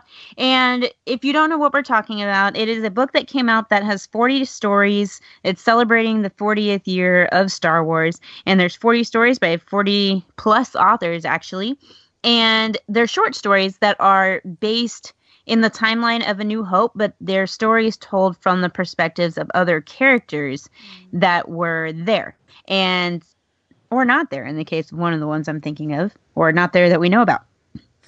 So I have the book, but I'm also listening to it via audiobook. And I have reached out to Penguin Random House Audio, and I said, hey, we need a list of all the people that are reading and what stories they're reading. And they said they're currently working on it. That was like 3 weeks ago. Wow. I don't have my list. I want my list. You want to know who's talking to you in your ear. So irritated. I'm trying to guess. I'm like, is this Mark Thompson? Is it not? Is this January Lavoie? Who is this? Because I listen to tons of audiobooks for Star Wars. That's how I get all my books for Star Wars Bookworms read. And it's bothering me that I don't know who's reading what. All they told me is that John Hamm is reading the Boba Fett story, which is fine. I'll listen to Donald Draper read me Boba Fett any day. I mean, I'm cool with that. And he's a big Star Wars fan. And then you think of Mercedes-Benz while you do it. No, Lucky Strike cigarettes, really, because that was like kind of his thing. But no, and I love the Boba Fett story. It's called Added Muscle, and that's the one I was talking about, that he really wasn't in A New Hope that we knew of, but apparently he was there. And it's a great story. I won't say any more because unfortunately Sarah has had stories spoiled for her. So the Boba Fett story is great. You should read it. My favorite of all of the stories, I'm doing that thing again. I do, guys. There's like two. There's one called The Red One by Ray Carson. And Sarah, can you guess what the red one is? Who's telling that story? Red Solo Cup. No. No. That's where my mind went. The red one. Think the red one from A New Hope. The red, maybe almost bought droid. Yeah, the droid. Yes. Yeah, so it's R5? him telling. Yeah, so he's telling the story, and you actually get to hear droid speak in BASIC. And it's so cool. Ray Carson did a great job with that one. And then Claudia Gray's story is called Master and Apprentice, and it's phenomenal. It features Qui-Gon Jinn in A New Hope. So I'm sold. Old. So Tricia, do you have a favorite? Claudia Gray's is definitely, I'm a total Qui-Gon Jinn fangirl, so there it is. The Baptist, which Poe or Qui-Gon? No, I don't have to. I'm doing it, Teresa. I do not. Qui-Gon. I do not have to. You guys suck.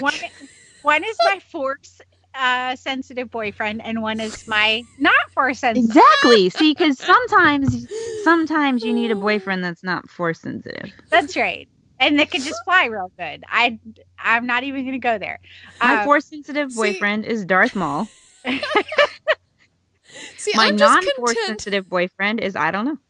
Well, see, I'm a one man woman because I'm content with Han. Except he's dead. Shut up! Don't you say that. So, that's what happened when Qui-Gon went on. You just got to go. See, at least Qui-Gon learned how to continue life as a Force ghost. Yes. Han just died and fell off a bridge.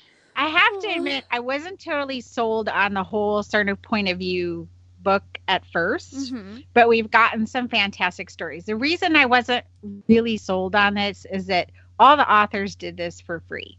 Yes. And I know there's a lot about charity, but ultimately a lot of corporate selling now is about, we're giving something away, but essentially the writers and this always happens, the writers don't get much of any of compensation, but somebody's making money on this, so they wouldn't do it if they weren't making money. So with that said, we've got some fantastic stories, and we got some amazing authors who, for some of them, writing a short story in Star Wars is no big deal. They do it for fun, and it's not pinching their living. But Nnedi Okorafor did The Baptist, which is the Dianoga. We won't spoil it, although Sarah apparently had it spoiled by your sweetie pumpkin. But there is an article on 1138 written by a guest writer who's Abigail Dillon about how much this story affected her as a woman. The Dianoga is a lady, and I definitely recommend reading. We'll put it in the show notes. Reading this article on how the Dianoga and reading this story by Nnedi Okorafor will affect people, and you're going to start seeing that name more because there's TV series coming from her. There's big things coming from this author. So we ended up lucking into some really amazing writers with this book. Awesome. Yeah, I can't wait to read it. I know I have not read it yet, so I do not have a favorite story yet, but I think I need to get my audiobook on and start getting through this one and Phasma.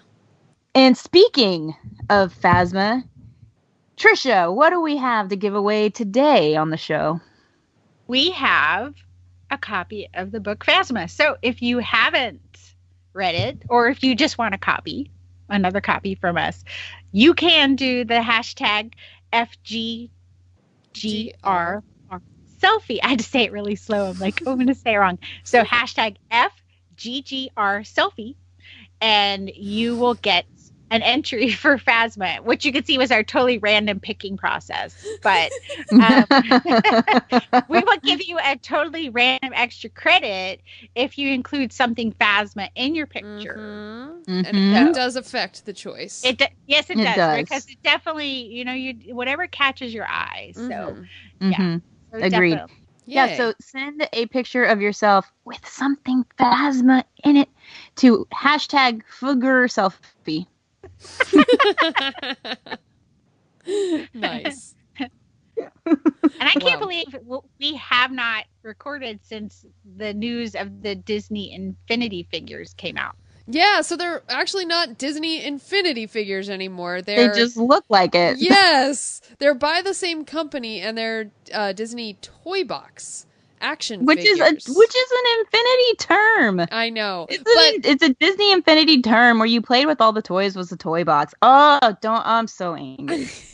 But what's interesting about these, so they are about the same size. Has anyone seen these in the wild? No, not yet. I saw a picture when what they revealed them at a convention. I can't remember which one recently. They're a little bit bigger. Okay, they're a little bit bigger. And they actually have points of articulation, too. So you can put them in different poses if you so choose. And yeah, so they're action figures that you can put in different poses, but they're that cute sculpts of the Disney Infinity figures, which everyone loved. So, I mean, I'm looking at a picture right now of Rey, and behind her is Thor and Buzz Lightyear. Wow, Thor is like very muscular. Disney Infinity Thor is hot. He is. He's hot. He's hot with the hair, with the mullet, with long hair. I'll take him anyway. Well, all right. Well, our next thing that we've got is super exciting. Speaking of animal sweaters. Yes. So Her Universe did a preview on their Instagram story and on their Instagram of Porg merchandise that is coming. It is not out yet. It is #coming soon. And there's a Porg cardigan. There's a cute Porg t-shirt and both the cardigan and the t-shirt have a little Porg like embroidered where it's like inside the pocket, which is so cute. There is a Porg sweater, and Ashley takes the cutest Porg impression picture. She's like got this little sad face and her hands down like she's a Porg. It's just so cute. But you know what? There's actually a version of that sweater. The one that's is like a teal. There is a version of it available on the Shop Disney already. And it's like not teal, right? No, it's like a neutral color. It's like a cream, and then the Porg is brown. So there is a version of it that's not teal. I'm going to wait for the teal one. But yes, there is Porg merchandise coming, and I'm excited. There's a Porg dress, I believe. There might be a Porg. I think it's a Peter Pan collar dress, if I remember correctly. So we've got a lot of Porg stuff coming, and I'm excited. The one she's wearing has Chewie and the Porgs in the pattern. Mm-hmm. That's very true. And Porgs in my pocket, I mean, that writes itself. I do want to know if the Porgs will make it into a Forces of Destiny doll. Oh, that would be really cute. I hope so. Because then you could take your Chewbacca Forces of Destiny doll and have it play with the Porgs. Okay, so has anyone seen any new Forces of Destiny figures in the wild? Not yet. I was just at Target yesterday. Me too. And I didn't see any new ones, and I want them. I want them now. But I did manage to get my Elhofer design Snips cape in the mail, and I love it. It's so pretty. I know. I saw your pictures. They look really good. So cute.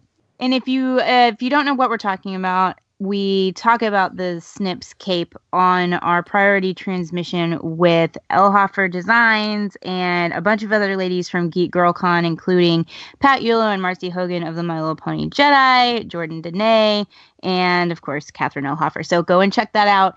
It's on our latest priority transmission. Well, now I think it's time to roll it, Rob Dellinger. Sidious, Anakin, Luke and Leia, Qui-Gon Jinn, C.O. Bibble, Kylo Ren, Salacious Crumb, Bib Fortuna, Boba Fett, Amidala, Wicket, R2-D2, BB-8, I can barely keep it straight. It's a character discussion. It's the fangirls on character. It's a character discussion. All right, so as we're heading into The Last Jedi, we thought it would be cool to find out what character everybody's looking forward to seeing. We also put this out on our social media, so we have a lot of people to go through. We may not get through everybody, but I do have you all very well organized. So we will get there. But Tricia, there was something that was said during the interview with Andy and Kathleen Kennedy about teams.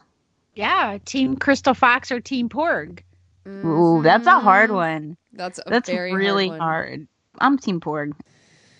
I don't know. You know what? We don't know enough about Crystal Foxes. However, because we've only seen like 2 shots of them. However, I love foxes, so I think I'm gonna have to go with the Crystal Fox. Tricia, can't choose both. No. For this one you can't, because it's like Kathleen Kennedy set it up. What are you gonna tell her? Both? No, you know. You'll pick. Well, I mean, you have space puffins or you have space foxes. And I like both videos of, I watch fox videos because they're the cutest things ever because they just run around and they you've jump. Never watched. Yes. And and they're the cutest things. So if he's going with that kind of fox, it might be a contest with the cuteness. I'm going to say Team Porg right now. Okay. All right. Well, let's talk about what characters we're looking forward to seeing in The Last Jedi. I actually kind of surprised myself when I was thinking about this. I really think I'm looking forward to Rose. She's a non-Force user, which is really, really great. And she seems like she's going to be somebody that is going to have a really cool dynamic with Finn. So I'm kind of excited about that. I just think it'll be really interesting. And maybe even if we get some stuff with her sister, it would be really cool. Oh, yeah. Do you want to see what other people have been saying about Rose? Yeah, Okay. So we have a few people that mentioned Rose, and they also mentioned Paige. So John Liang said Rose because of Star Wars representation matters. Brian Sims also said Rose because of learning what a wonderful person Kelly Marie Tran actually is. And Kay, who is geek_K from Fangirl Blog, she said, I think that Rose will give us a new perspective. Nice. And then moving into Paige, who is Rose's sister, Kai Charles said, I know we don't know much about her, but I love that she is a pilot, and the possibility of seeing 2 diverse characters together who are also family on screen will be amazing. Nice. She makes a great point. Yeah, great point. Definitely. Yeah, I think looking through this list that you compiled so nicely, I was looking, and honestly, the character I think I'm most looking forward to seeing is Amelin, just because of how she's portrayed in the Leia Princess of Alderaan novel, and it does seem like many of our listeners agree. Amanda Bakken, she wrote, I need to learn more about Amelin. Loved her in the Leia novel and loved her portrayal in the audiobook. Really interested to see if, as an adult, Amelin still reminds me of Luna Lovegood. Hey, Amanda, you should watch the last Harry Potter movie because you haven't. It's true. Calling her out. I'm just going to call everybody out. I'm at that point, y'all.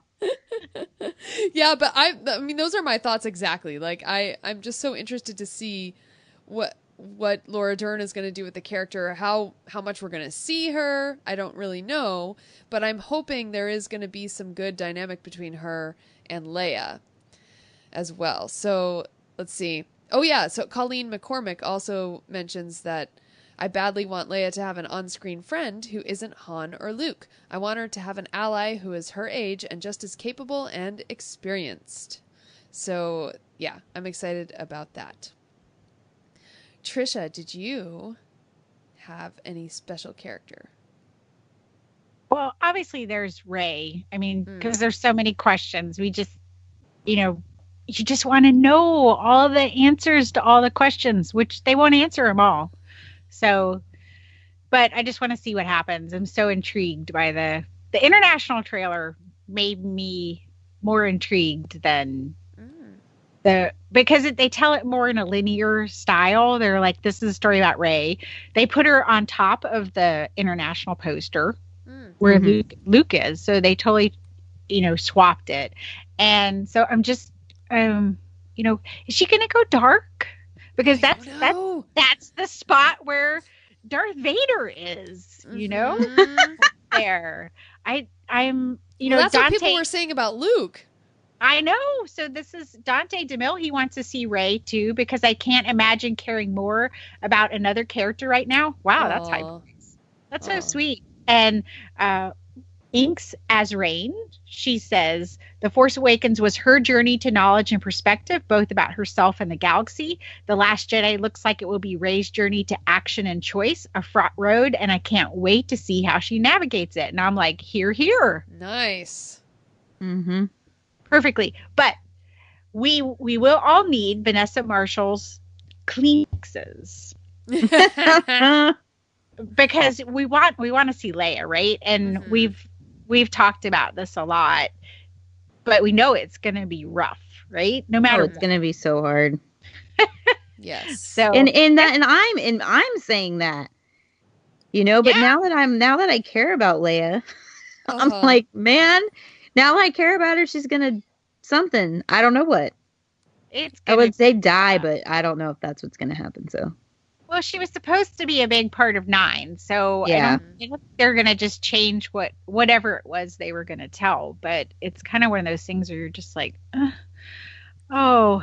So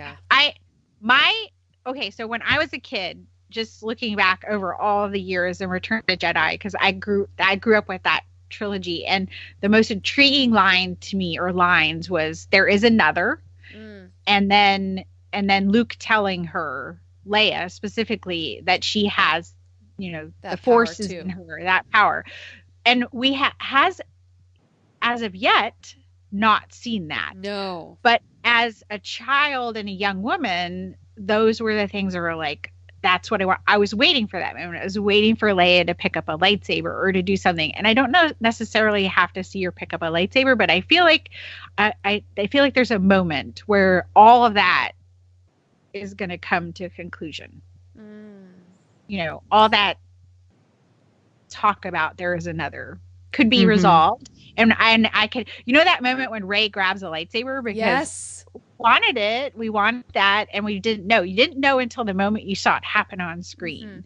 I was like, oh man, whoa, girl getting the lightsaber. So I feel like there could be 30 some years for me of unresolved emotions that could just let go if Leia uses the Force in some incredible way. So everybody, if that happens, just stand back for me, offer tissues, and then we'll all watch the movie again, because we'll have to regroup and start over. So, when screenings of the Phantom Menace, they actually stopped some of them because people were whooping at things that happened and replayed parts. That's really funny. I was gonna make a reference to the Phasma book, Tricia, so I'll try to do it vaguely. If there is Leia using the Force, you are going to be water. Yeah, that's a good reference. That's a good way to say it. But you do know that Holly Griffiths she's a huge Leia fan, so she was on my Geek Girl Con panel, and she was on our panel as well at Celebration. So, and then Brian Bailey, Balls in Play, he said on first viewing, what they do with her storyline will be the most significant to me, considering the loss of Carrie Fisher today. I hope we get closure to deal with the grief, but my hopes have changed from day to day. Yeah. Well, I feel you there, Tricia, with the whole Leia using the Force in some way. Like, I had that same moment as you when Rey picked up the lightsaber. So it's like, oh, okay, let's see what happens here. But I know speaking of original trilogy, I am excited to see Luke as well. And we've seen him in the Falcon, you guys. It's so exciting. So Morgan Rooks, he said, I think Luke had a bit of tortured soul loner vibe in Return of the Jedi, but this is a whole new level. I watched Luke in the trailer, and he's such a sharp, stark contrast from the farm boy we met on Tatooine. Who is he now? What has he been doing on Ahch-To? So, yeah, like, he does seem like a different character almost. So, interested to see what that's going to look like. And if we're going to like him. Kind of scared about that. That is true. Now, you know, a character we really haven't learned a whole lot about, but seems pretty interesting, is piquing Jamala Henderson's interest, which is DJ. And she did say, I've been a huge Benicio del Toro fan for a long time, and I can't wait to see who he's playing and how his character fits into the overall story. I've been staying away from spoilers and theories about him, so he's the one I really know the least about. It's true, and I'm the same as her. I've been staying away from anything having to do with spoilers, so I'm really looking forward to it. You know, there's a character that comes from the Phasma book that I'm hoping gets a mention in some form in this movie. I know that's putting my connecting things, like my threads, out maybe a little too far, but I'm hoping that Cardinal in some way, shape, or form gets some sort of a thread, whether they mention him by his Jakku name or by his actual, by Cardinal. I doubt they'll go that route. I think it'll be more of his name, his actual name, but I think it would be really cool because I really fell in love with that character, as I just thought he just was such a rich character for the series. So I think it'd be really cool. There were not a lot of people asking what's a Snoke though. No, not a lot. Joe Martin is still there hanging on for what's a Snoke. So the golden bathrobe is killer. It's a style I will embrace. What about Poe, Tricia? You excited to see Poe? Of course. I'm excited to see Poe too. And Teresa's mama is. We still have to arm wrestle over. Oh yeah, she's very excited for Poe as well. She's actually called me recently saying she's having a really hard time because she also likes Cassian. And I told her, I said, look, you can't have both Latin men. You need to pick one. You can either have Poe or Cassian. You can't have both. Yes, she can. Yes, she can. Well, no, but I said she couldn't because of you guys, because y'all are on a waiting list for Poe. So you have to at least let them have Cassian. Like, you can't take them all. Yeah, but he's dead. Yeah, I was like, Cassian dies. How do you like that?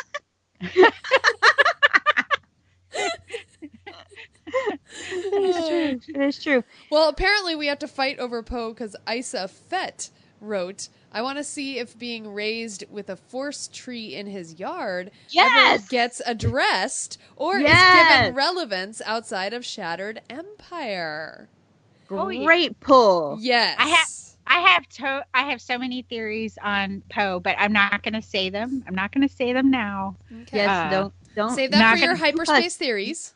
You take that to the other show. I'm not saying them now, but I mean that force tree figures into my theories. So I'm excited about that. If that's a thread that comes up, I love it. I'll love it. Well, of course, The Last Jedi won't be The Last Jedi without Finn. And Prince Bell Jr. said Finn's development after he gets out of the Bacta suit. He was the top cadet in his class and Phasma's prize student. The Force Awakens did not reflect any of Finn's background from in Before the Awakening. Also looking forward to Kylo Ren. But the character of Finn actually helped Prince Bell Jr. start his YouTube channel. So they need to give us some Finn. Did you guys see speaking of the, I think it was an Instagram video of John Boyega working out? Oh my God, I lost it. I started sweating. What I mean, he is so in shape. It is insane.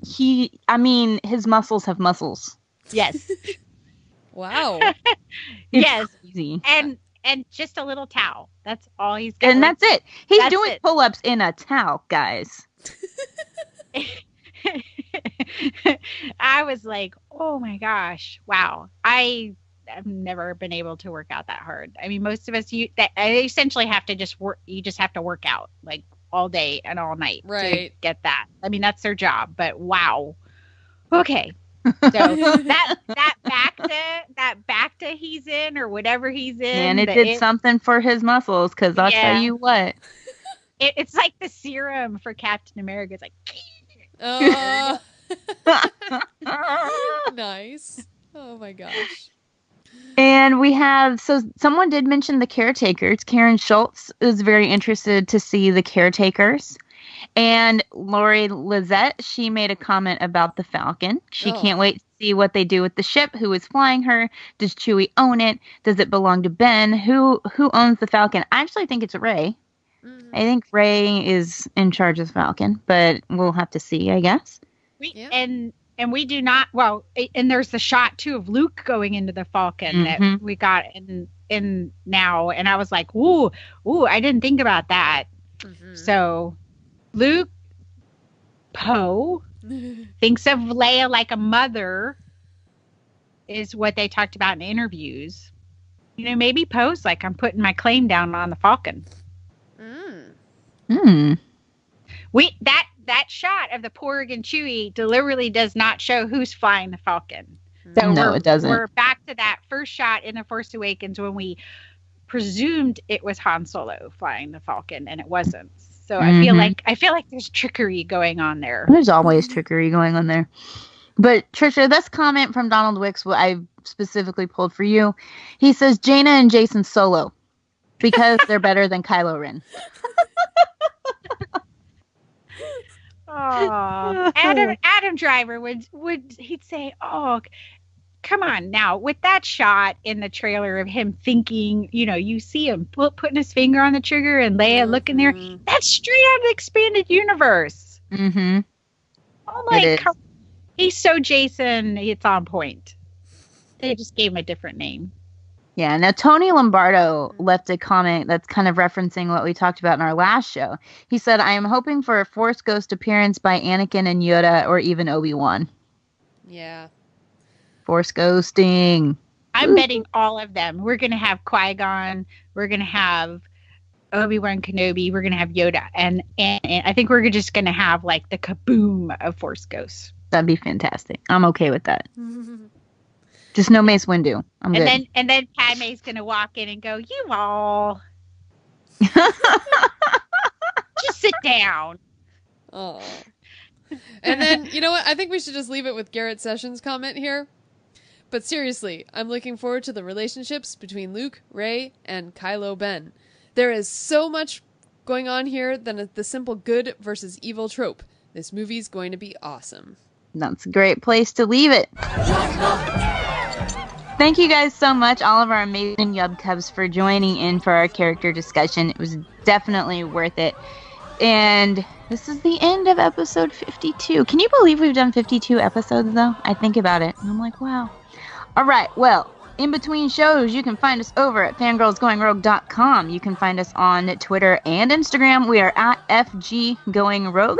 Tricia is at Fangirl Cantina. I am at Ice Cold Penguin. And Sarah is at Jedi Tink. You can also get in touch and talk with our social media manager, Sandra, at GeekChic9. You can email us, contact at fangirlsgoingrogue.com, Tumblr, fangirlsgoingrogue.tumblr.com, and this week, Porgs and Star Wars Rebel stuff. Chimera, all over the place. Oh my God, thank you. Yes. Finally. I know, there's so much crazy fan art from it. Just that kiss, that one moment. Facebook, Fangirls Going Rogue, that's all you have to type. There you are, you're at us. Yes, and if you do type Fangirls Going Rogue in Facebook, you might also come across our group, which is a closed group, and it's a great way to get to know other people who listen to the show, and it's lovely. So if you want to join that group, you have to request to join and then answer the questions that pop up. If you don't answer the questions, we don't let you in. So make sure you answer. And you can also leave us a voicemail. We are 331-21-EWOKS. And please head over to our YouTube channel, youtube.com/fangirlsgoingrogue, and give us a subscribe. We need more subscribers so that we can go live on YouTube for you guys. And please go to iTunes or whatever podcatcher you listen to us on and leave a positive 5-star review. We need your reviews so more people can find us. That's right. So, yub cubbers, until next time. Da da da da da. Yub. Yub. Yub. Yub. Yub.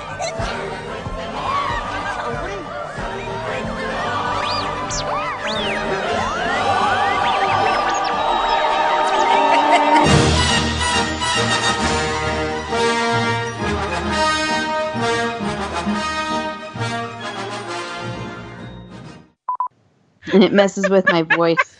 And I get like this kind of like grovelly sound. Oh. You're like Rose on the Titanic. Like, seriously, that's actually what's happening. Right. So you don't have to dress up as like a pilgrim. Nope, but the day after Thanksgiving, every year we are at this marketplace, this shopping center that always hires us to do a big Christmas parade. And it's really fun. And Santa comes out and a bunch of characters like reindeer. And I love it. So is Richard Santa? Well, Santa is Santa. Oh, okay. All right. Keep the Disney magic alive, shall we? Santa appears. Santa just magically shows up. Yes. Disney Infinity Thor is hot. He is. He's hot. He's hot with the hair, with the mullet, with long hair. I'll take him anyway. He's my Marvel boyfriend. Now wait a minute. Wait. Yeah. That's the thing. Hold on. She's gonna fight me for him. That's right. No, that's okay. You guys can have him. I'll take Ant-Man. Did you guys? Okay. I'll take Captain America. I'll take Captain America if I can't have Thor. Well, so will Sarah I. gets Thor. So you get Captain America. I get Ant-Man. Did you guys see the video of Chris Evans' dog with his lion toy? So his dog is the cutest thing. And his dog has a lion, and it plays Lion Sleeps Tonight when he chews on it. So the other day he posted a video, and the dog was chewing on it, and he started playing the song, and he goes "Ahoo!" with the song, and I'm like, oh, his dog is so cute. It's just not fair. Okay, all right. Well, I have to ask because we're going down this path, so I have to know. Who's your Harry Potter boyfriend, Sarah? I don't know if I have anyone. Oliver Wood. Okay. Well, okay, so who would be my Harry Potter boyfriend? Who would be your Harry Potter boyfriend? Someone in Ravenclaw. Someone in Ravenclaw. I was going to say Neville. Yeah. I don't know about that. But Neville in the final season. Yeah, the final movie. That Neville. Yeah. That's funny. Okay. I don't know. Maybe you should read the books, Tricia. Yeah, Tricia. Especially before The Last Jedi. Wait a minute. Matt Clifton hasn't finished the books either. Hey, and you know but you know what? Go ahead and call him out. Let's call him out, and this is probably going to be at the end of the show, which is fine. Matt Clifton. How do you read books 1 through 5 and then not be compelled to read 6 and 7? Yes. I mean, with how 5 ends, are you serious? Okay, but there's one difference between Tricia and Matt Clifton, and that is that Matt Clifton is working on it. Sorry, Matt, you got pulled into my Harry Potter. I think we just need more authors to gang up on you, Tricia, and then you'll finally read them. Like Claudia Gray did. I mean, I will mail you books, man. All right. I'm working on it. Mm-hmm. Mm-hmm. Well, thank you guys so much, all of our amazing Cut it. Beautiful, Gwen. Very nice. Got it.